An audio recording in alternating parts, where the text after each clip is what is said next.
Yo, what's going on, y'all? It's Cone back here again today with another episode of After the Buzzer, the show where I recap the NBA games from the night, and it was a ridiculous slate. You had crazy, historic performances from Jokic, Halliburton, Anthony Edwards, amongst others. You had the Celtics-Pistons game, which went to overtime as the Celtics were undefeated at home, the best team in the league so far, but the Pistons were doing everything possible, scraping, clawing, trying not to lose another game and continue this streak. That was a really, really fun game to watch. People were treating it like the NBA Finals. We'll talk about that a little bit later, but the team I want to focus a majority of on this video is a team that I've been meaning to make a video about for a while now. I wasn't a big believer in them coming into the season. I felt like they were going to take a bit of a step back after a really, really successful season last year, but instead, they're again really good despite being decimated by injuries, rarely having their star players in the lineup together, and they just continuously find ways to prove me wrong, as well as the rest of the world, because to me, they just don't make any sense. So we'll talk about that in a moment, but first, leave a like and subscribe if you enjoy, hit the notification bell so you don't miss out on future videos,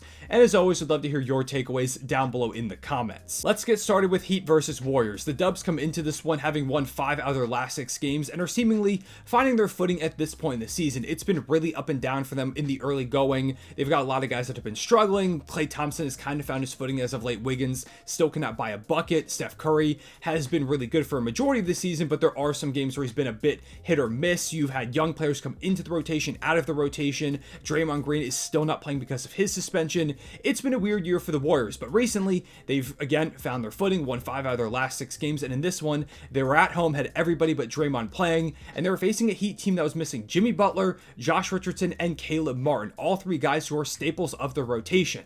The Heat went out there with the starting lineup of RJ Hampton, Tyler Herro, Jaime Jaquez, Haywood Highsmith, and Bam Adebayo. I believe they were 8-point underdogs coming into Golden State for this game where the Warriors are above 500 on the season. It felt like another chance for the Warriors to get a win and continue their push back up the Western Conference standings. But, of course, that was not the case. If it was the case, wouldn't be making this video. Instead, the Heat went ahead and beat the Dubs very, very comfortably in this one. 114-102. It's the lowest point total the Warriors have scored since they played the Timberwolves back on November 14th. The Heat led in this one by double digits for the last about 18 minutes of the game or so, and led by as much as 22 points in the fourth quarter. They thoroughly kind of decimated the Warriors in this game, again, without 3 staples in the rotation, including Jimmy Butler, against a team that was recently rolling, was at home, and was very heavily favored coming into the game. I'd say it was an impressive win, but to be honest, I just kind of expect stuff like this from the Heat at this point. You could send them into a hostile environment facing one of the best teams of all time, with just the 5 guys at the bottom of their bench, and Erik Spoelstra as a player coach as their 6th man, and they'd probably still find a way to win comfortably by 10, 14 points. The Heat are an enigma of a squad, and Golden State isn't great, but the Heat made them look feeble without, again, 3 of their mainstay rotation guys, including their best player in Jimmy Butler. And to be honest, that's just kind of been the story of their season. With this win, they moved to 19-12 on the year, sitting at the 4th seed in the Eastern Conference, just a few games back of the 3-seeded Sixers, despite being probably, in fact, I think factually, the most injured team in the entire league so far. Through these first 31 games that Miami has played, Jimmy Butler has missed 8 games, Bam Adebayo has missed 11, Caleb Martin has missed 11, Haywood Highsmith has missed 12, Tyler Herro has missed 19. Those are some of their top rotation guys, and their 3 stars, their big 3, Jimmy Butler, Bam Adebayo, and Tyler Herro, have only played together for 6 out of the 31 games so far this season, and they're still right on the verge of a top 3 spot in the Eastern Conference so far. Them being able to constantly survive and win tough games despite their stars not playing is a big testament to their depth this season, which has been just completely fantastic. One of the top guys for them so far this season has been Jaime Jaquez, who I like coming into the draft. He felt kind of like a Heat player when they took him. I'm like, yeah, that makes sense. Just a gritty player who doesn't have the flashiest game out there, but he's got solid footwork, great fundamentals. He was a multi-year college guy, so he was a more of established rookie rather than being, a 19-year-old, a 20-year-old. He had some experience, he had fundamentals down, he felt like he could contribute to winning right away, and that's exactly what he's done so far this season. In this one, 17 points, 5 rebounds, 6 assists, 1 steal, 7 of 15 shooting. He's been great on both ends offensively. He's pretty efficient. He doesn't shoot a lot of threes, but he knocks them down for the most part when it counts. Has just some of the best footwork out of any rookie I've seen so far this season. A great pump fake that feels very Jimmy Jimmy Butler-esque. In fact, almost everything Jaime Jaquez does feels like a Jimmy Butler light player out there. Whether it's the pump fakes, it's the mid-range jumpers, it's the way he attacks the basket, the way he finishes, everything feels very Jimmy Butler-esque. I don't know if he's modeled his game after him, but even some of the mannerisms, I feel like I'm watching a younger Jimmy Butler out there at times. I'm not saying he's going to get to that point, but just having a player that can fill that kind of role and give teams problems in the same way is a huge luxury for this Heat team to have. And over the past few games, he's been putting it together at an even higher level, putting up 22.3 points per game, 7.3 boards, and 2.3 assists to go with 1.3 steals on 57, 44, 87 splits, including that 30-10 game on Christmas where they went ahead and took down the Philadelphia 76ers. He's been a top 5, 4, 3, maybe even rookie up to this point. He was the perfect addition to this team, to their starting lineup, and he stepped in right away. I had some concerns about their depth, but I guess I just didn't realize how good Jaime Jaquez Jr. was going to be from the get-go. He's been an Iron Man for them so far too. I don't believe missing any games up to this point, just consistently putting together great performances in the absence of stars. Jaime Jaquez is the big reason they've been so successful so far despite the injuries. But he's nowhere near the only guy who's contributed in a big way. Duncan Robinson struggled in this game, but on the season is putting up 15 points, 3 rebounds, and 3 assists while shooting 45% from deep on 7 attempts per game. A few years ago, after they gave him this big contract, he was considered as having one of the worst contracts in the entire league, but really ever since that great playoff run he had last year, Duncan Robinson has kind of found new life. He's found a new role, and he's been excellent in that role. Josh Richardson, who also did not play tonight, has been really good with 10 points, 2.7 boards, 3 dimes. The shooting hasn't been fantastic. You definitely want that number to come up a little bit, but it's been fine enough so far. The defense is great. He's a great connecting piece, great cutter. He just does kind of some of the little things for this Heat team that has so many guys that fill that role. They have so many players who go ahead, just make the right plays, and Josh Richardson is one of those guys. It's a big reason why they find ways to be successful despite not having as much talent as so many other teams. Haywood Highsmith, another great example of that, just high-level defender that gives him 6 points a night. He doesn't have to do too much, just goes ahead, knocks on a couple of shots, locks up, and that's all they need from him. Kevin Love, 37% of his threes this season, 9.3 points per game. Kyle Lowry is producing at a pretty solid level, 9.4 points per game and 4.1 assists, while shooting 44% from deep. Caleb Martin is still a key role player, 11 points, 5 boards, 2.3 assists. Not to mention you have nights where a guy like Jamal Cain, who has only played 9 games so far this season, doesn't play a lot in those appearances, is nowhere near a staple of their rotation, but he comes into this game because of injuries and goes out there and outplays Steph Curry in Golden State. Had 18 points, 5 rebounds, 6 assists.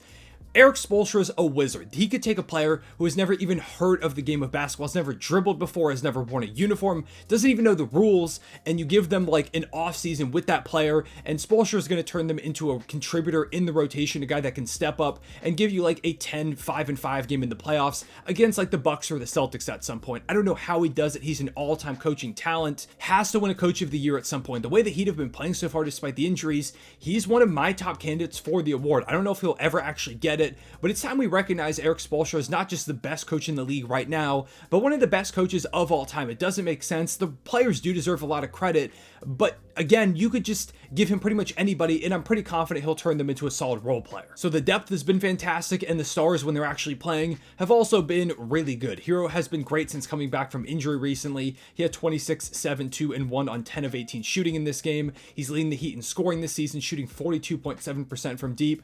It seems like he might have taken some of the trade rumors and discussions he was in this offseason a little bit personally. Feels like he's on a revenge tour. He's been fantastic. If he keeps playing like this, he won't make it into the All-Star game, but he's going to have that All-Star type of buzz by the time February rolls around.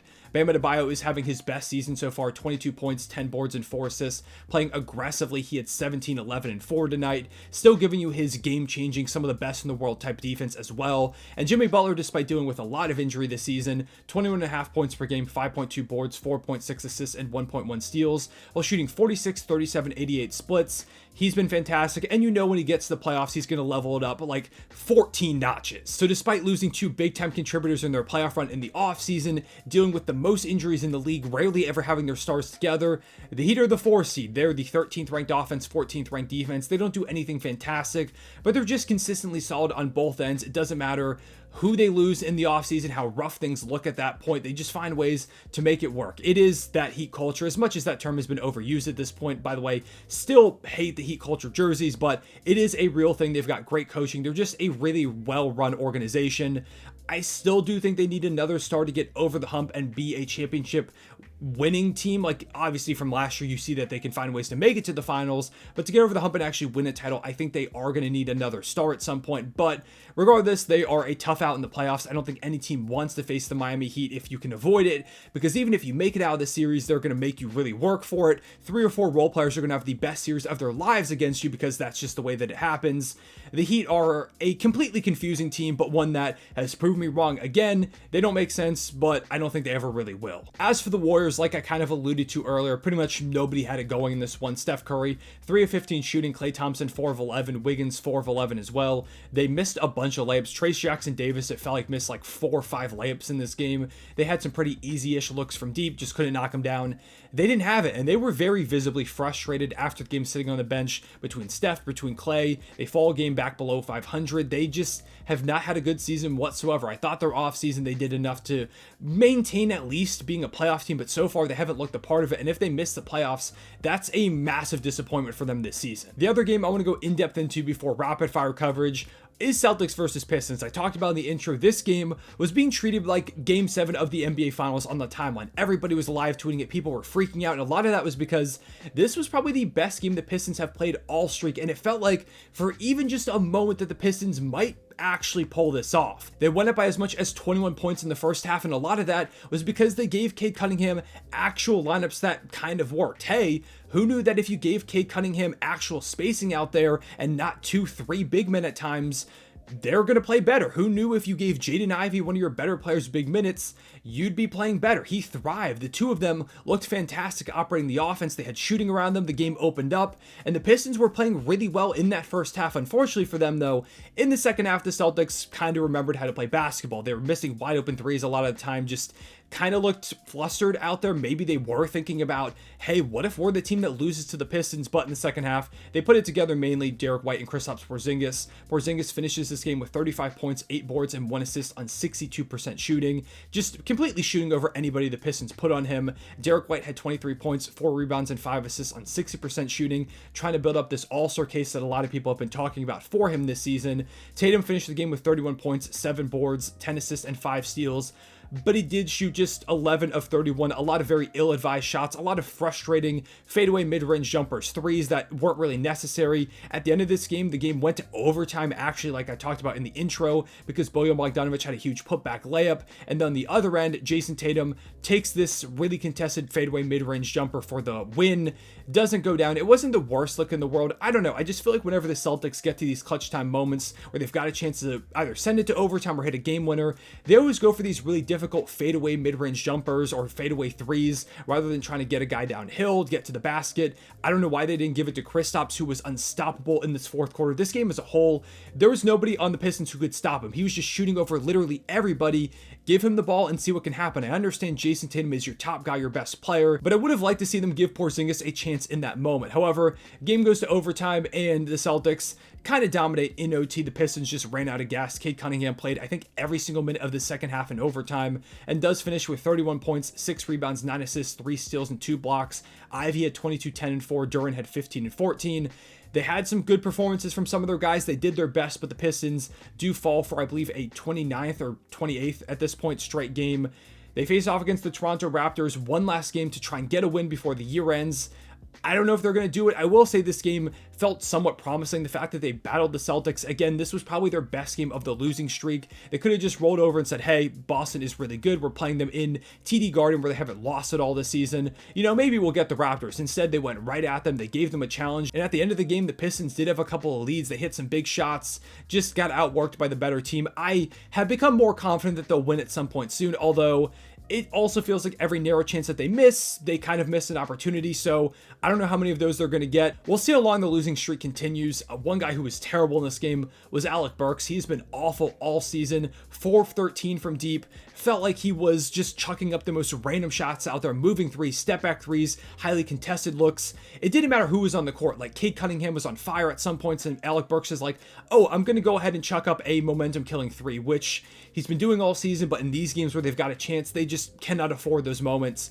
Also, Monty Williams in the third quarter when the Celtics won this massive run just didn't call a timeout. He waited until the Celtics got it to a 1-point game before finally calling the timeout, when it felt like he could have done it so much earlier, try to slow the momentum. Just constant miscues left and right for the Pistons that prevent them from getting wins. They're not just on the verge of breaking the all-time losing streak for an NBA team across multiple seasons, they're on the verge of breaking the all-time record for the worst losing streak in the history of North American pro sports. If they get to 30, they will have broken that record, which is honestly kind of impressive. Let's go ahead and rapid fire the rest of these games. Minnesota takes down the Dallas Mavericks due to a 44-3-4-3 game from Anthony Edwards on 12 of 23 shooting. He was unbelievable. One of the best games of his career so far, especially in the regular season. The Mavericks did their best without Luka or Kyrie in the lineup to keep this game kind of close. It was closer than I thought it was going to be, but didn't have enough juice. Tim Hardaway Jr. had 32 off the bench, but when you don't have those top two guys in the lineup and Anthony Edwards is just eviscerating you, it's going to be hard to get wins. Tyrese Halliburton has a monster game for Indiana, one of the better games of his career. 21 points, 3 boards, 20 assists, 2 steals and a block with 6 threes, and not a single turnover. I believe I saw a stat that it's the first ever 2020 game without a turnover in NBA history. Might be wrong on that, but I'm pretty sure it was a stat I read. He is absurd, one of the best offensive players and especially playmakers in the league right now. For the Nuggets, Jokic puts up a typical stat line of his, 26, 14, and 10 with 2 blocks. But he did so in this one on a perfect 11 of 11 shooting. They annihilated the Memphis Grizzlies without John Morant. Jokic just continues to find new ways to look like the best player in basketball. Victor Wembanyama also decided to get in on the unbelievable career performances tonight. 30 points, 6 rebounds, and 6 assists with 7 blocks on 9 of 14 shooting. Just eviscerating the Portland Trailblazers at every turn. He was unbelievable. Huge shout out to him as he makes a little bit of a claim in the Rookie of the Year race. Lakers blow out the Hornets behind 26, 8, 2, 2, and 4 from Anthony Davis on 11 of 19 shooting, and the Pelicans beat the Utah Jazz behind 26 points from Brandon Ingram, 22 from CJ McCollum, and a 21, 10, and 8 near triple-double from Zion Williamson. With all that being said, those are my takeaways from these games. Let me know down below in the comments what your thoughts were, and also let me know what you think about this Miami Heat team. Do you think they have enough to go on another deep run? Where would you put them right now in the hierarchy of Eastern Conference teams? And do you agree with me that they need another star to finally get over the hump and win an NBA Finals? I appreciate y'all watching. Leave a like and subscribe if you enjoyed. Hit the notification bell so you don't miss out on future videos. I'll see y'all later. Real one, say back.